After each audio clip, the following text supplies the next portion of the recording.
I would dedicate 30 minutes or an hour every day to doing this. I would go look up on Instagram. I would check out the artists, listen to the music, and then I would say what I like or what I didn't like about the music. I just wanted to let you introduce myself. My name is Jason Aro of Cloud9 Music. I make different types of genres, and I would be interested in knowing what type of beats you need. If this was intrusive, please let me know because I'm trying to be a better communicator.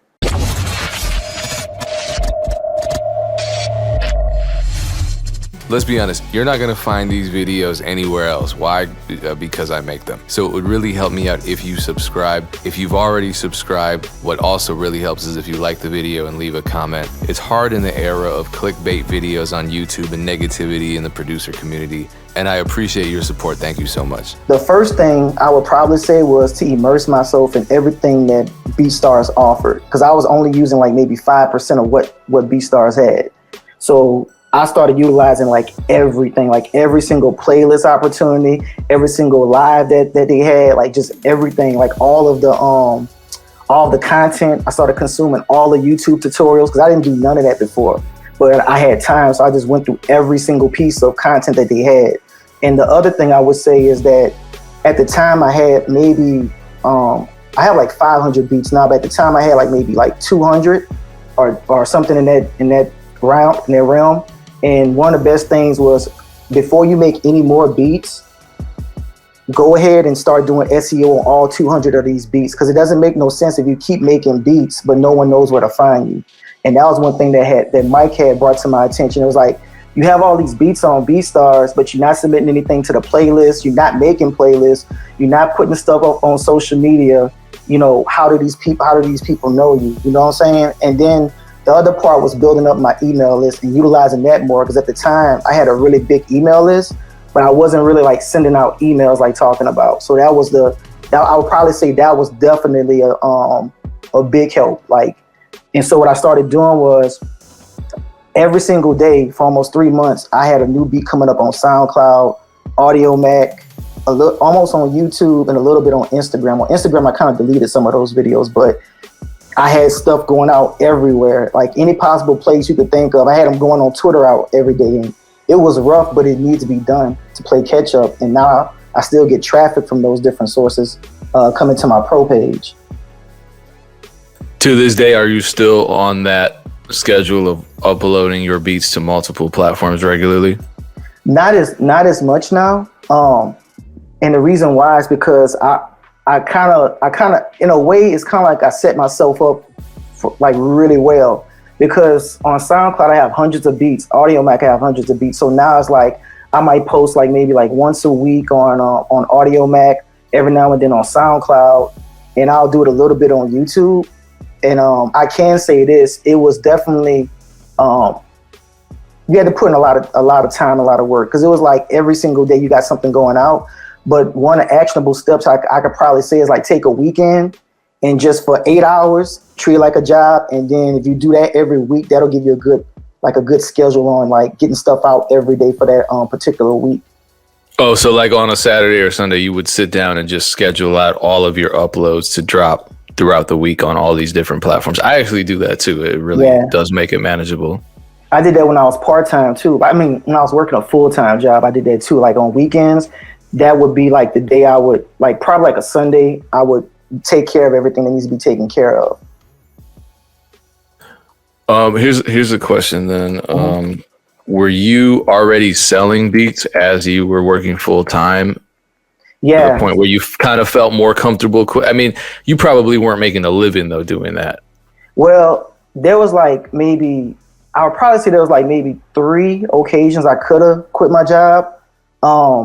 But the long story short, I had been making beats since I've been selling beats since like high school, and then like before there was even Facebook or whatever. So I did that. I went to college. I graduated college, but during college I was still selling beats and I was working another job. Then I started working at the radio station while I was full-time in college and making beats. So I was balancing all of that stuff out at the same time. And why you sound like me? Sorry to interrupt. I'm just having a weird moment where I'm like, yeah, I was in college and working at the radio station trying to sell beats. I was definitely doing it at a much more limited capacity and a lower level than what you were doing. But my bad. Please continue. Nah, it's cool. It was. I think it was kind of rough because like everything. Once I got into college, everything started happening so quickly. Probably the last 2 years, like I had got to like the main assistant promotions director job, and I just kind of moved my way up in radio because at the time I was like super young. So I wanted to have the best of both worlds, and it was like, okay, at that time, the best way to get in the music industry was go to studios, work at a radio station, a TV, and then the people you meet from these radio stations and these DJs, you learn that information and how to carry yourself. And that was one thing that I still work on that. I still work on that till this day. It's like how to carry yourself when you're dealing with people that manage Janet Jackson and you meeting Life Jennings and Lloyd and Ludacris and all of these people, and how to like, balance that, but at the same time, not say, hey, I'm a music producer, but just ask them questions. And if it leads to that, then I could present my beats. But if not, at least I got knowledge. And I think that's a lot of things. I think as producers, to be honest with y'all, knowledge is the most powerful thing. It's not even the money. It's the knowledge. Like the knowledge is going to bring you the money.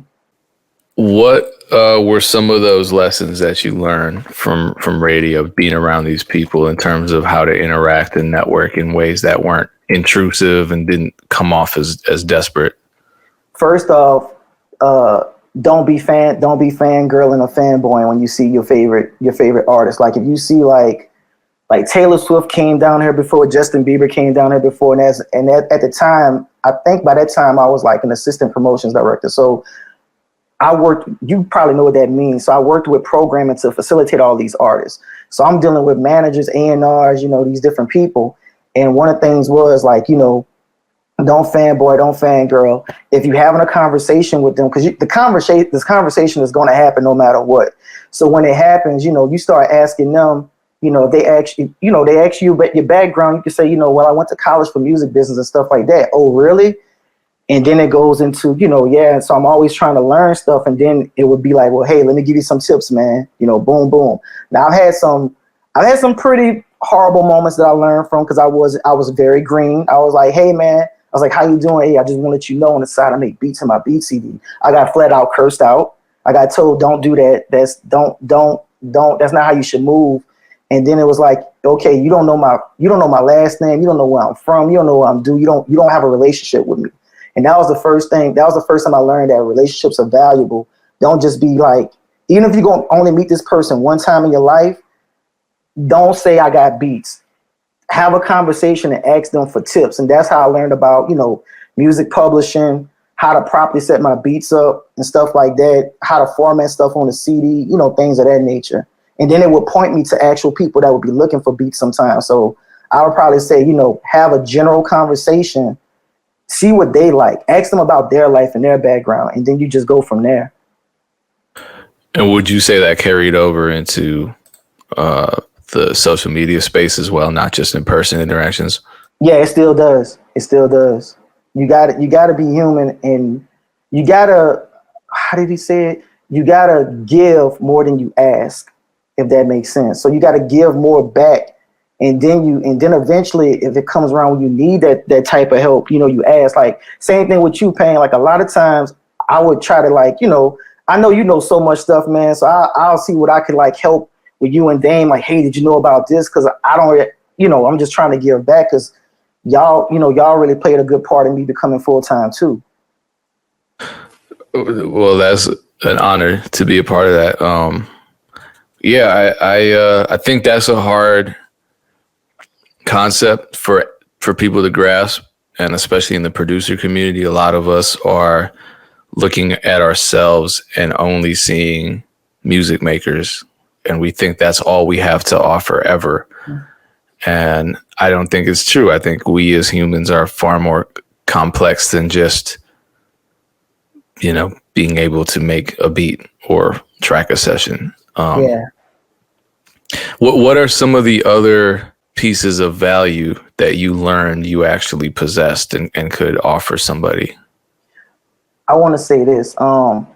Sometimes hard work in this, actually I was in this situation. Hard work beats talent sometimes. And what I mean by that is I had a few placements. One was with Gatorade. I can't say exactly the the money amount, but it was a lot of money. It was a lot of money. If you go, a good hint is DJ Payne has a video with another producer that made that certain amount of money. So that's how much it was a lot. So, but at what I mean by hard work sometimes to be talented is I was actually competing with like producers that did stuff for TV and film. They had major credits, right? This is me just being human and explaining to these people exactly my situation and what I can do. And that's what they liked about me. Gatorade, when I told my story to Gatorade, that was one of the reasons why they picked me. Because I was willing to work. I was willing to do turnover times really, really quickly. Because in TV and film, you got to flip that stuff really, really quickly. And the fact that some of these producers, man, these producers was amazingly talented. And I didn't let that affect me. I just kept doing what I do. And I just put in the work and I delivered on what they asked for. And if I didn't know it, I would go watch YouTube tutorials to figure out, okay, how can I make this transition that they wanted? And then I would learn how to do it. So I think a lot of times, y'all don't get discouraged just because you think another producer is more talented than you. Being human and learning your craft and your knowledge in music business, that's what's going to get you beating out a lot of other people, because no one wants to work with someone that's super talented but has like a super arrogant attitude or is not humble, no matter how big you get. Like I know a lot, even sometimes, like I know everybody, sometimes people call me legend and stuff like that, or a GOAT. I appreciate it. I really do. But like, I'm just like y'all, man, for real. Damon and I were actually having that conversation this morning for the podcast that comes out next week. And I think a lot of producers fall into that saturation narrative where they believe themselves that the game is too saturated for them to succeed. And the way and tell me if you agree, the way I look at it, it's like, yes, everybody's making beats. Everybody's selling beats online. There are hundreds of thousands of people doing it that we're in, quote, competition, unquote, with. It's not real competition, because if they win, that doesn't mean I lose. So it's not like we're running a race. We're all just a part of the same economy. However, out of those hundreds of thousands of other beat makers in the music production space that I'm, the so-called competition of, probably only 5% of them are doing it at a high level in terms of they have the talent, they have the schedule, they have the consistency, they have the communication and customer service, they have the branding, they have the audio quality, they have the uniqueness, they have the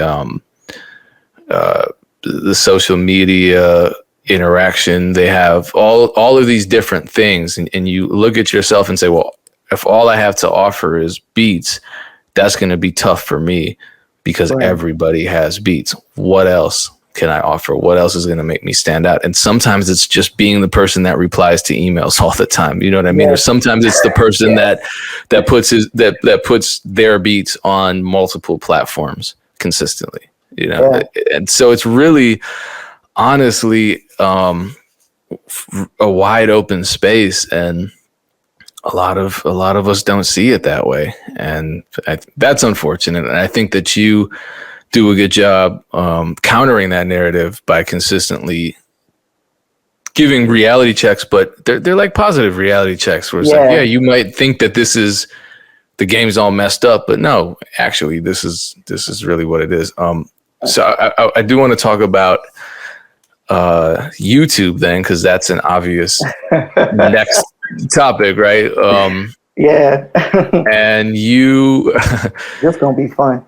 Yeah, well, you were just recently talking about this. A lot of us have noticed a drop in YouTube views, and you offered a reason for that. What exactly happened recently with YouTube? They changed something. Yeah, so for those who may not know, YouTube has actually stopped sending out email notifications to your subscribers. So let's say if you had 100,000 subscribers, right, or just 1,000 subscribers.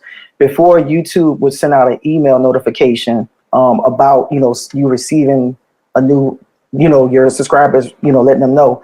Well, now what's happening is they're not sending out no more emails. So like if you got 100,000 subscribers, they're not going to get an email. The only way they'll get it is if they have to manually go in their phone and change the YouTube settings to receive push notifications from YouTube to their phone.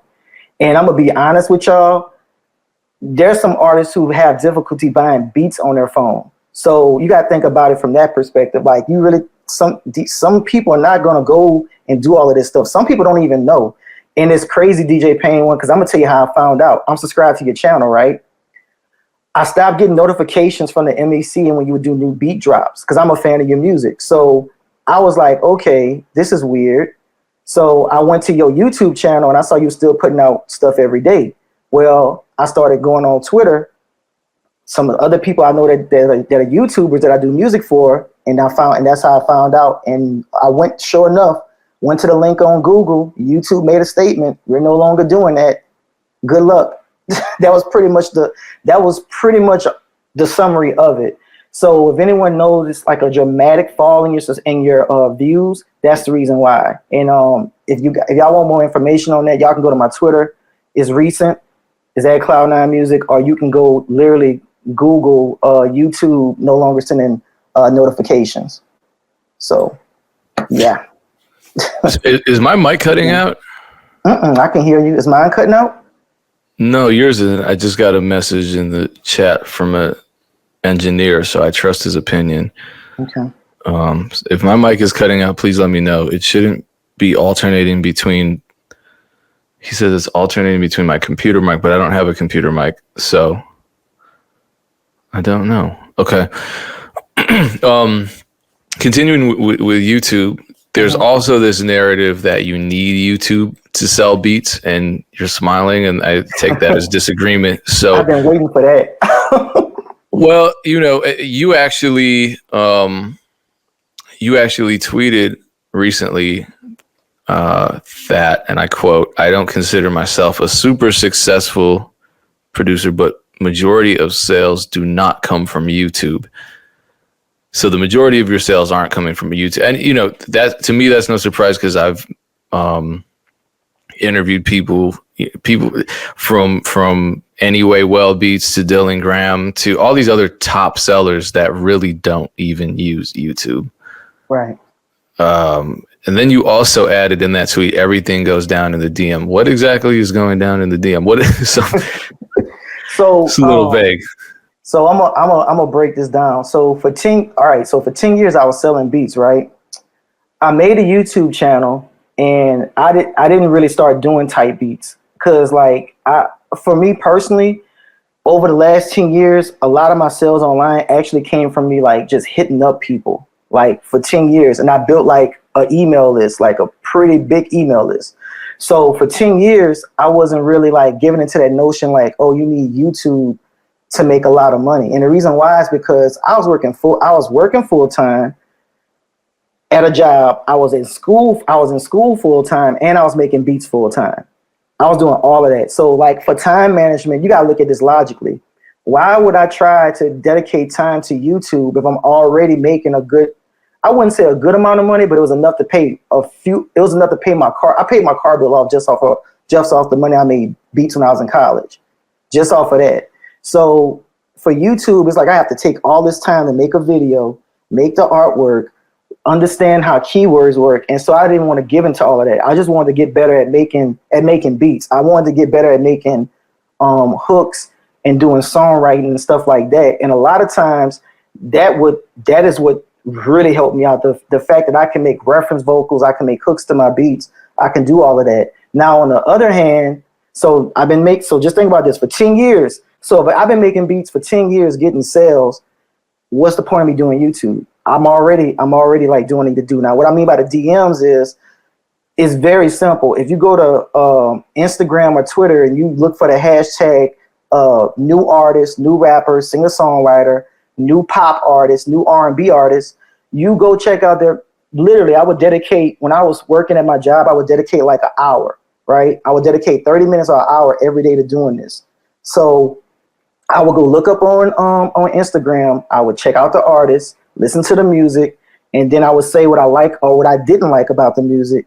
And then I would ask them something to if you ever need tracks, are you looking for anything in particular, right? And I just let them know who I was. So it'd be hey, hey Cloud9, I checked out your music. The song banging is off the chain. I really felt a club vibe with it. I just wanted to let you introduce myself. My name is Jason Aro of Cloud9 Music.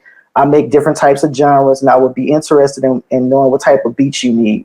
If this was intrusive, please let me know, because I'm trying to be a better communicator with artists. And I just be real. You know what I'm saying? Like, if you just come at artists and let them know, if it seems like, because for me, I didn't want to be spammy, right? So I would ask them, if this sounds spammy, you let me know. And that's how I got better at communicating, because the only way you're going to get better is if people tell you that, okay, look, man, you did sound, you did, because at first I wasn't putting my name, I wasn't introducing myself. I would say I like the music, and then I would say, hey, here's my beats. I would even ask them what type of music they're looking for.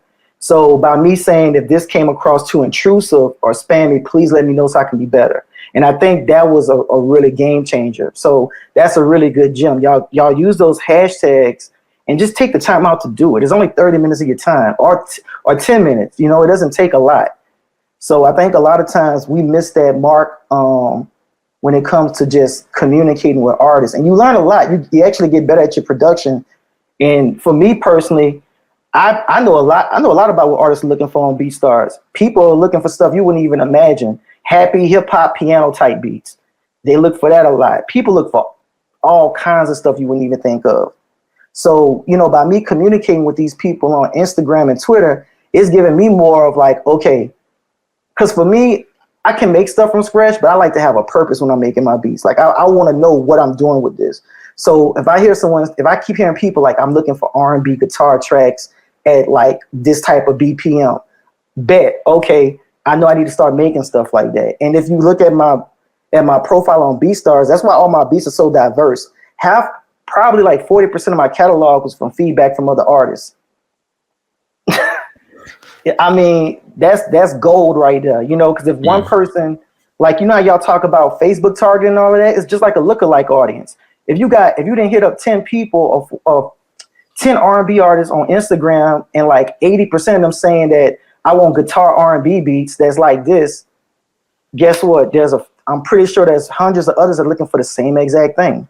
So now you literally took 30 minutes, you spent no money for advertising, and you got all the information you needed. And I don't spend money for advertising on social media. The only promo I paid for is on Beatstars. So let's say something nice about you. Maybe not nice, but let's say something positive about YouTube. So, oh yeah, I could say something positive. I'm sorry. Drake type beat keywords. You found a way to rank on them, but you used a very specific strategy. What was the angle from which you approached breaking into, I guess, arguably one of the most competitive type beat keywords? Got you. So, I want to start this off by saying, like, I do use YouTube to post my beats, but I kind of use it like, I kind of see YouTube as a video game, right? And for me, it's not so much to make sales. It's like, I wonder how I could rank for this beat that people say is hard to rank for. So I do get sales from YouTube. It's not as much as what I would get from other things, but it's another side income that I get now. But as far as like when people buy beats, but what you can do to rank for artists that's tough like that, this is really important. So if you got Drake, don't put like Drake type beat. Put like one of his albums, like Drake Thank Me Later type beat, or there's a popular song that he did. Put that. Do something like that, because that's going to actually help you break into doing it. Actually, I got that from I think it was Dilly Got It Bumping, because I was already on to something like that, but I know Dilly Got It Bumping, he was doing that too as well. I thought I was the only one that was really playing around with stuff like that until I watched his interview. But you could do like R&B, like Drake, dark R&B, emotional type beat, like long tail keywords. I learned work really well too, because if you start ranking really high for those long tail keywords, you will also rank high for like some of the shorter ones. Like I even seen like Pain, like this is crazy. Like I even wanted to see if I could rank for Rick Ross type beats, right? Because I knew you was the top person. Rock 5 knows this, because I was clowning. I was like, watch, I'm gonna figure this out, and I did figure it out. It's crazy. It's crazy. So it's like I know you did soulful stuff, right? So I was like, okay, well, let me try to rank for like Rick Ross aggressive trap type beat or something like that. Or like that type, or going at that type of angle. And it worked. It's crazy how that worked. But like I took it down, and the reason why was because I didn't want to like take away other people's chances of trying to rank for that.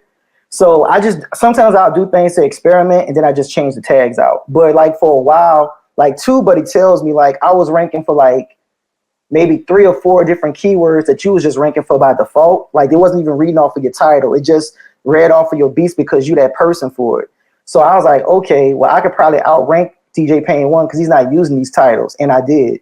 So it's stuff like that. So like if you make Rick Ross type beats or you make Drake beats, you got to be very like smart about it. Like look at how you can get an in. Like if you make Rick Ross soulful type beats or Drake soulful type beats, do like soulful sample or old school sample sounding type beat or something like that. Or you could do something crazy. Like I was talking to Rock about this. Like you could do like best Drake beat in the world or something like that on YouTube. Because the reason why, probably no one even has that title, right? So you probably be ranked #1 for it. So you gotta just think outside the box. A lot of times we're thinking about how we can make money on YouTube by being in the same ranking as other producers, but we're not even thinking about how we could just get the video to rank, period. You know what I'm saying? So I think that's one of the most important things. And another thing I want to say too, is that I get to answer this question a lot by a producer. So I'm gonna put this myth to the coffin. You don't need a lot of subscribers to get beat sales. You don't even need a lot of views to get beat sales. I literally have, I make a lot of stuff, but I literally have a Britney Spears type beat, and that beat got like 1,000 something views on it. I got less than like 2,000 subscribers. That beat I've made sales from consistently. And the reason why I know is because this is another gem for y'all.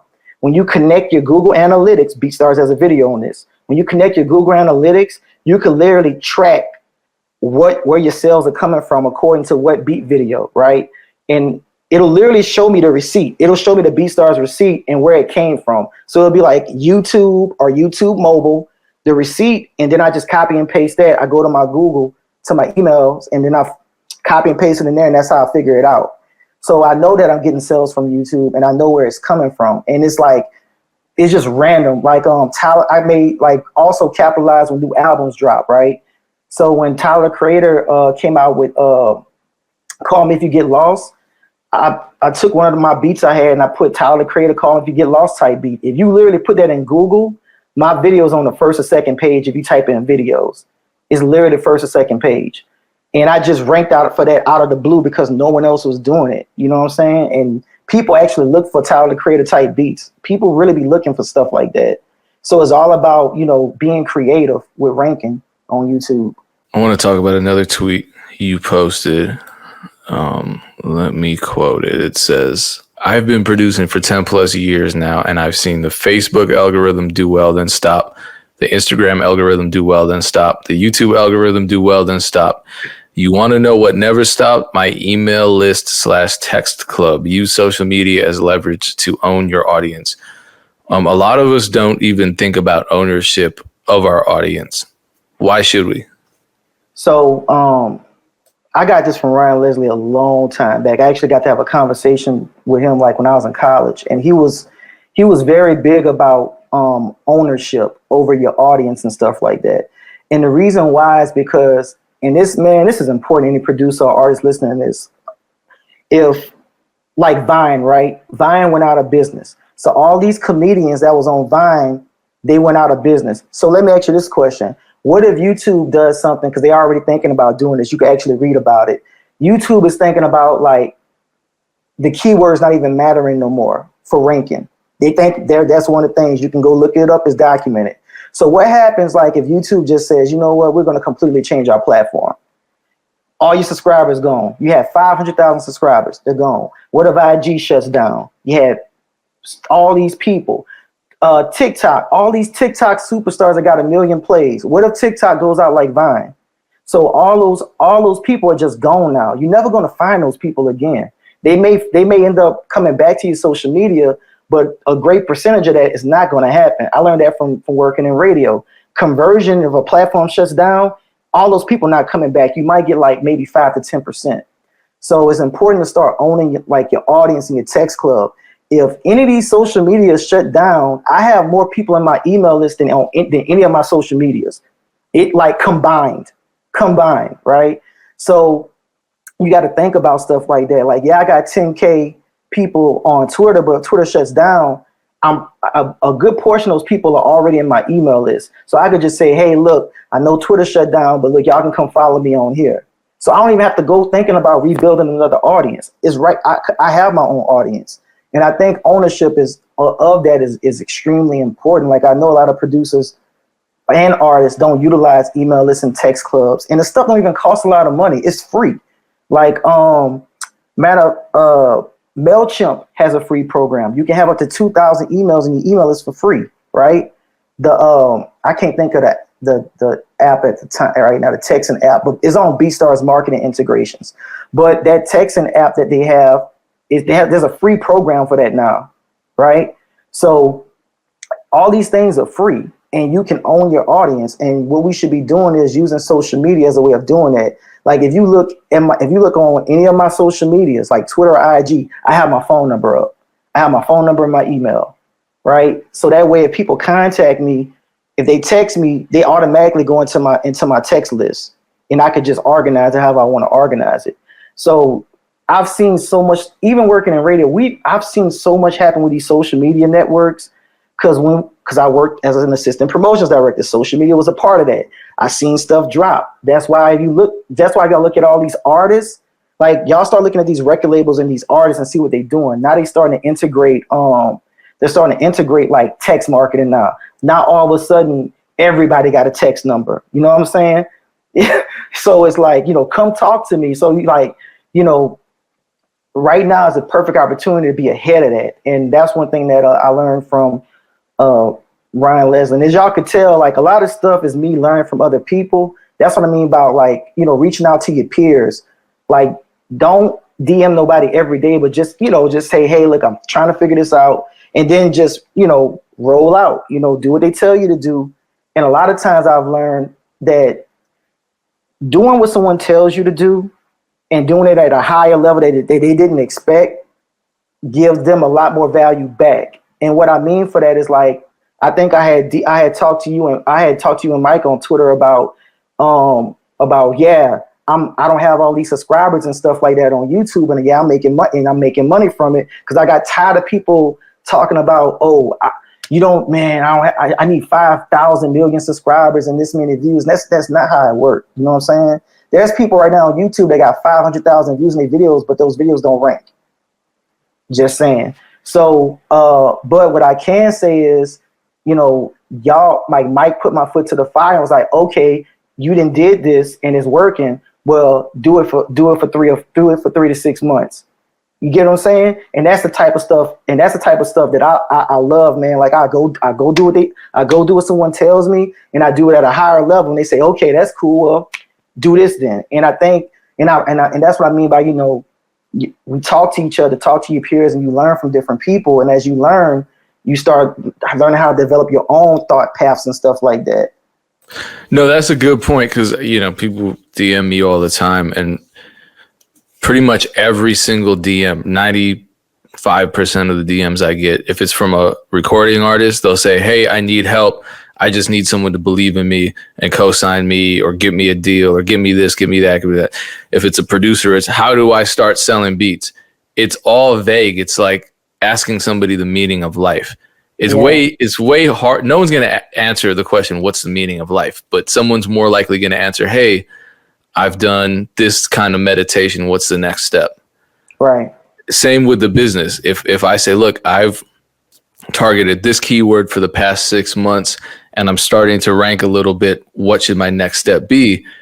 I'm going to think about that and say, oh yeah, that's interesting. Let me check out his YouTube and give them a response. If someone says, yo, how do I sell beats? I want to sell beats. Man, let me tell you, that's the worst thing you can ask anyone. And I've noticed that. I'm glad you said that about when you contact like producers that might be like maybe like a step further than you are in your career. being very specific about what you asking. Like when I went to go hit up, like even when I hit up like you, Wishmaster, or any one of those people from the summit, I was like very specific. Or at least I tried to be, right? Because sometimes you don't know what to ask, but you start learning like, okay, maybe I shouldn't have asked that. Let me make this very more specific. So I would probably say like if you're a producer and you're trying to reach out like to A&R or just another collaborator or like a popular influencer, like ask something very specific and you will actually get the answer back faster, I learned. And they will actually appreciate you more because they know that you're actively trying to do the research. It's like you're trying to get to the other side of this river, but you just need a little bit more to get over there. You know what I'm saying? You need a little bit more fuel in your ship to get over to that next one. And when people realize that, they respect you more and they try to help you more. So I'm glad you spoke on being specific. Now, one thing I want to say about a good little gem, if you're a producer and you have artists asking you questions like that, make a blog post on your pro page. Like on my pro page, I have like a few helpful articles. You don't need a lot, maybe like 5, right? So do something like, 39 ways to promote, your album. And all you got to do is like convert whatever you're doing to sell beats to the same thing for songs. Like on Twitter yesterday for artists and producers, I listed 16 different places you can post your music up on for free. And artists actually appreciate that a lot more than you trying to sell them a beat. Like I have tons of artists who just buy beats from me just because I'm knowledgeable about music business. Like, like it's crazy. Like they'll say like, man, I heard about you from another guy that brought your beats. He said you're really knowledgeable, man. Like, I want to start working with you. How much your beats are like, and we just go from there. So it's crazy how much like knowledge is like such a powerful weapon. Like I always tell people, if you're a producer, you need to learn music business more than your DAW, in my personal opinion, because you can learn how to do all these 808s and all of this stuff. But if you don't know music business, you can't get opportunities or create opportunities for yourself or create opportunities for the people that then helped you along the way. You get what I'm saying? Like I'm very grateful for, Pink Diamond Gang, M7, Rock 5, Ascension, Broken AC, all them dudes. I reached out to them way back since last year, and they got me through a lot. And I want to see them win, just like it's just like I want to see everybody else win. So that's one thing that Mike told me as well. Like whenever you get to a certain point, you got to keep giving back. It's like a full circle, and ever since she said, it's so true.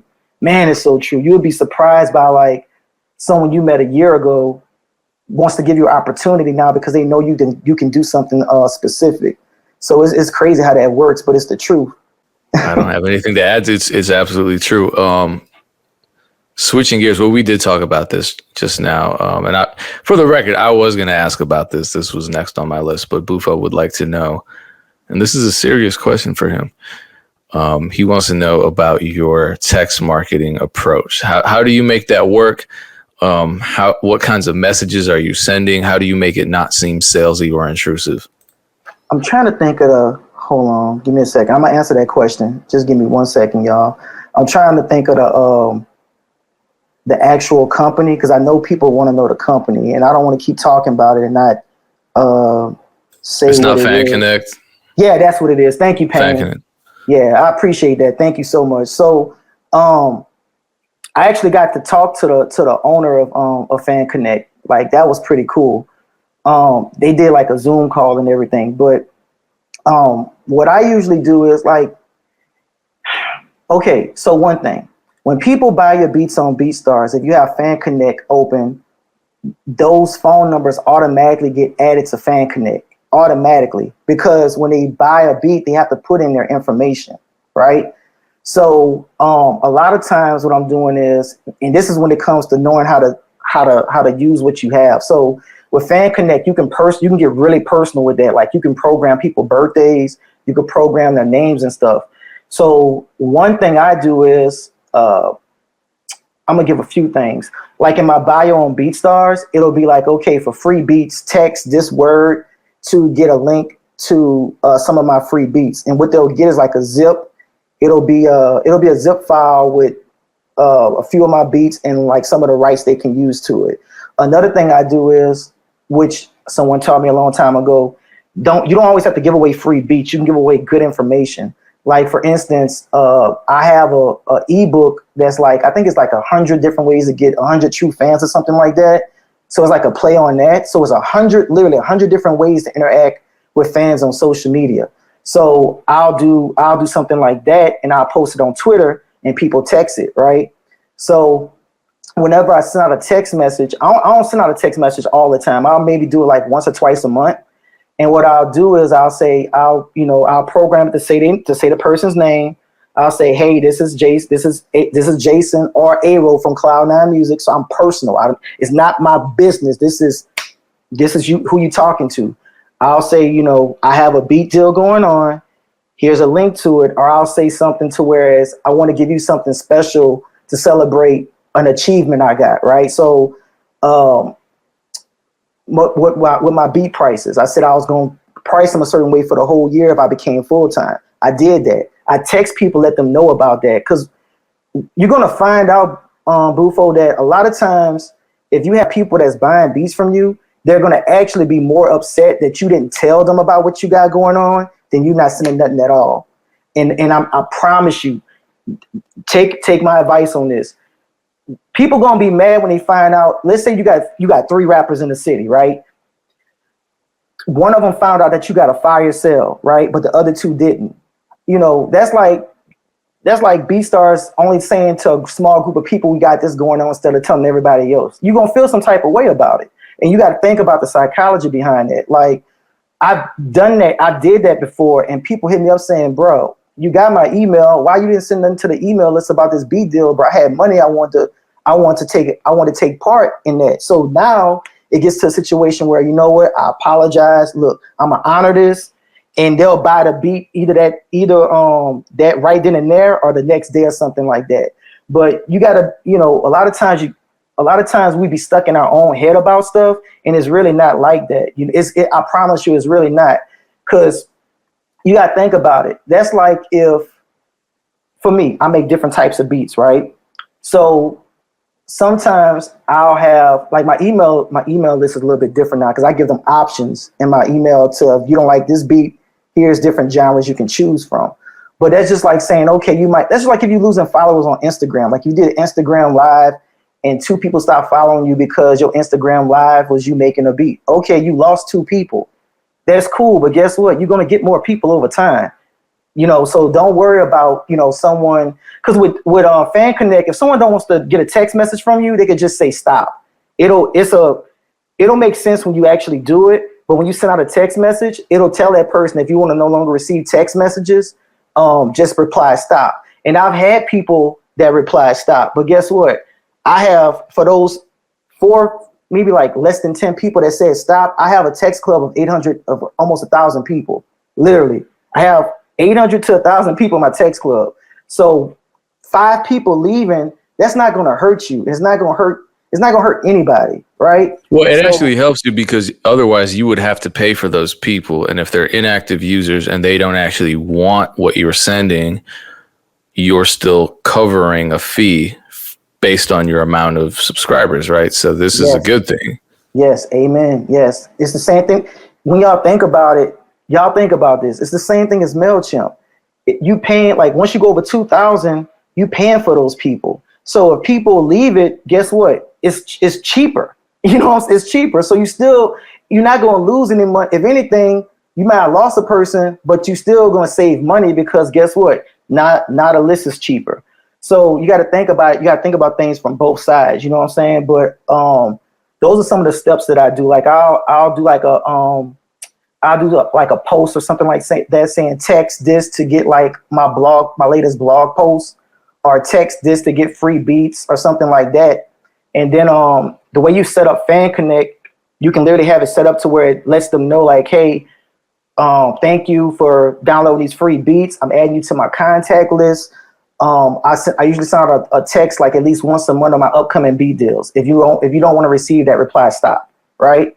And that's all you got to do. You know what I'm saying? But don't be afraid to send out something to your text club and everything like that, because you're going to be leaving money on the table. You're going to be leaving relationships on the table too. Don't get discouraged with that. Just do it. Like you're going to learn as you go by just doing things. And that was one thing I had to start doing. Like I started doing IG lives. I was terrified. Jasmine and Aaron gave me confidence. The Beatstars family gave me confidence. So I started doing it.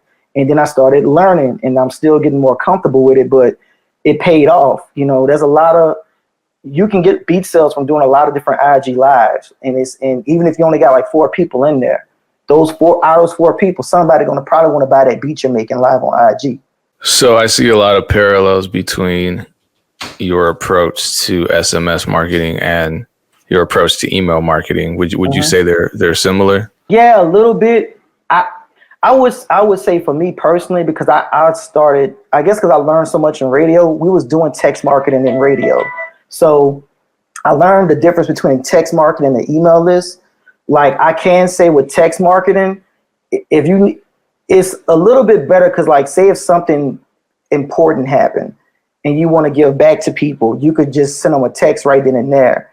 As opposed to emails, they may check that email whenever they get home or whenever, but email marketing is still good. Text marketing is still good because I have more people in my email list over the years than my text club over the years, right? So it just depends on what are you better at doing. Now, as far as like getting new people to join, I learned that my text marketing comes a little bit better because if I do like an IG post saying text this number to get this, a lot of times people will text that in. You know what I'm saying? So it just depends. And I think the coolest thing about Beatstars is the fact that, like I said, when someone buys a beat, this is another tip that a lot of people don't know about.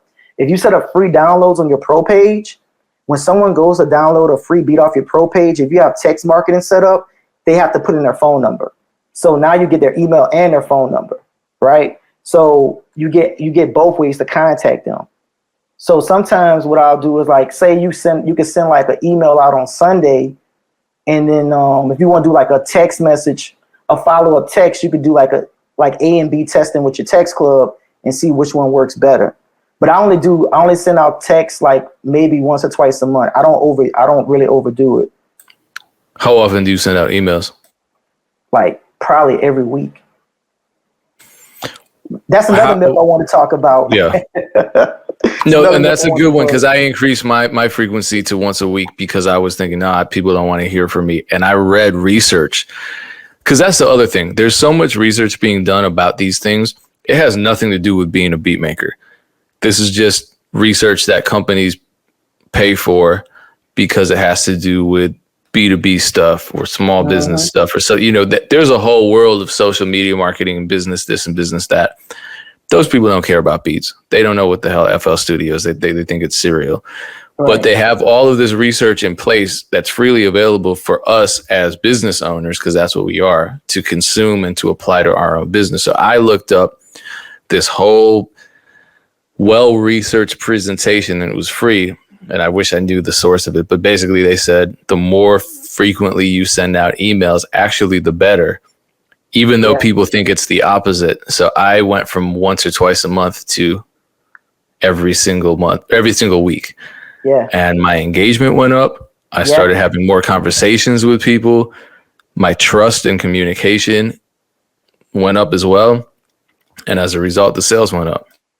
And that's one thing I want to talk about, because like sometimes we feel like, man, I shouldn't send out this or I shouldn't do that. It's like, who told you don't do that? Just like this, like some of the stuff I'm saying may work for people, some may not, but you got to actually try it out to see so you can have an opinion on it. Like, that's why, like, a lot of times I could talk about the good and bad of YouTube. I've done both. I've been through both, so I could talk about it. I could talk about it a lot. Like, you notice, you've seen my tweets. I can go into a dissertation on some of this stuff. But with the email, so check this out. When I work, once again, working in radio, when you're working in corporate stuff, you learn a lot. So we learned that it was important to send out an email every week. Why? Because there's things happening every week. There's events going on every week. Something is happening every week. Radio and TV is constant, right? And your beat business is probably the same way. Our beat businesses are constant. We're constantly making beats. We're constantly getting getting placements or doing what we need to do to achieve to the next level. So you always have something to talk about in your email newsletter. Like one thing that I do is, if you're a producer and you learn a new marketing technique, share that with the artists that you sell beats to, because guess what? They need that information too. So now you have something to talk about in your next newsletter. Like, hey man, here's something that you may need to here's something that you need to know about. Could be the subject line, right? In there could be your latest beat. The second part could be like some super information you learned online. Hey, I learned these 10 steps for marketing for artists. Here's the link to that. And then underneath that, whatever else you want to put. And artists appreciate that. So, sending emails out every week, it doesn't hurt you as long as you're as long as it's something new. Don't put out like, I got the same beat or whatever every week. You know what I'm saying? Always make sure like, hey, I got a new Rick Ross type beat or a new Drake beat, or be descriptive about what type of track it is. A lot of times, instead of putting the artist in your email subject line, putting the emotion actually works. Like, it's summer right now. Why not just say, hey, I got a new summer trap beat or a new summer R&B beat? People are going to open it up because artists are looking for summer tracks. It's club season. I mean, not now, but you know what I mean. Y'all, you know what I mean. So they're looking for stuff like that. So you just got to be creative about what you're doing. But yeah, man, that whole like only send out an email once a month, I don't agree with that at all. So that's my opinion. I've seen myself do well sending out that every week. So that's just my opinion on it. I just it's over the years, I just noticed that there's not a lot of producers, but there's some people that'll say, oh man, you need this amount of subscribers. Oh man, don't be sending your email list out every week. Or, you need this much. You need YouTube to sell beats. I'm like, bro, I've been doing this for 10 years. I wasn't even using YouTube. Facebook wasn't even out when I was selling beats, bro. Like, Instagram wasn't even out when I was selling beats. So it's like, you got to be able to actually think logically about what people are saying sometimes. So, and dissect it yourself. So that's one of the things I really want to talk about. Like, if people follow me on Twitter, they always know I'm trying to be like Mythbusters when it comes to all this sell beats online stuff. Cause like, I really want to give like more of I don't want to say controversial topic on this, but I guess it is because some people may not agree, so yeah. So it's so much different things you can do to sell beats online, and just learning how to use Beatstars, man. Like right now, I'd probably say like almost over 50% of my sales come directly from Beatstars Marketplace. Like, that's a great achievement because I really try to work hard on doing that. So that was another thing. Like, nobody goes to Beatstars Marketplace. I'm like, man, I hate when people say that because it's like, y'all have no idea, man.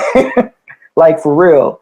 Like, people are coming to that site every single day. They're checking playlists, not just Beatstars playlists. They're checking like other producers' playlists. Like, if you go to my profile, I have over 100 playlists on my Beatstars profile. Like, if you scroll all the way through it, there's over 100 playlists I made.